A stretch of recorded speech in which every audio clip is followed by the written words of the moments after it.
Survey अनुसार programming start गरेको 60% मान्छेहरूले प्रोग्रामिङ गर्न छोड्छन्।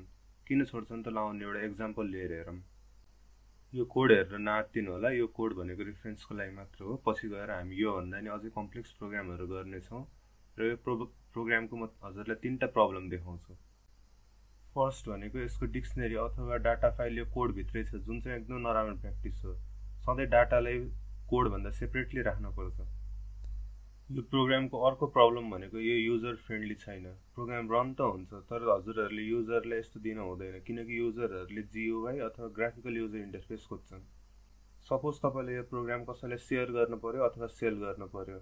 यो प्रोग्राम उनीहरूको मेसिनमा रन हुनलाई उनीहरूको मेसिनमा पाइथन इन्स्टल गरेको हुनुपर्छ। And you don't expect your user to install Python to run this program. बिगिनरहरूले फेस गर्ने यो 3टा मेन बिग प्रब्लमहरू हो।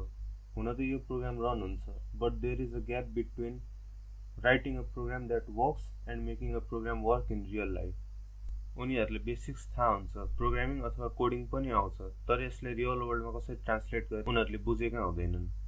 सो हामी हाम्रो यो कोर्समा with the help of 10 real world examples हाम्रो प्रोग्रामिङ नलेजलाई कसरी रियल वर्ल्डमा युज गर्ने त्यो कुराहरू सिक्छौँ। So stick to our video.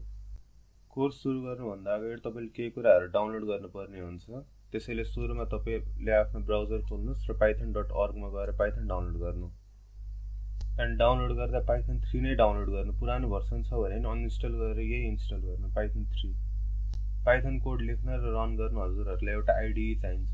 म चाहिँ यो भिडियोमा भिजुअल स्टुडियो कोड युज गर्छु। तपाईहरुले जुन युज गरे पनि हुन्छ, जुन सजिलो लाग्छ त्यही युज गर्नु होला। code.visualstudio.com मा गएर भिजुअल स्टुडियो कोड डाउनलोड गर्नु। सुरुमा तपाईले पाइथन इन्स्टल गर्नुपर्ने हुन्छ। पाइथन इन्स्टल गर्दाखेरि चाहिँ एड पाइथन टु पाथ भन्ने तलको यो अप्सनमा क्लिक गरेर इन्स्टल नाउ थिच्नु। पाइथन इन्स्टल भइसकेपछि कमान्ड प्रम्प्ट खोल्नुस् र त्यसमा पाइथन लेखेर इन्टर गर्नु। यस्तो इन्टरफेस आयो भने चाहिँ तपाईकोमा पाइथन अलरेडी इन्स्टल भएको छ।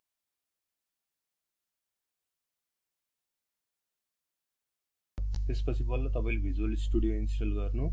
भिजुअल स्टुडियो कोड इन्स्टल गर्दाखेरि चाहिँ सबै नेक्स्ट थिच्नु। अनि यो पोइन्टमा आएपछि चाहिँ सबै चेक बक्सहरु क्लिक गर्नु होला। अनि त्यसपछि इन्स्टल थिच्नुस्।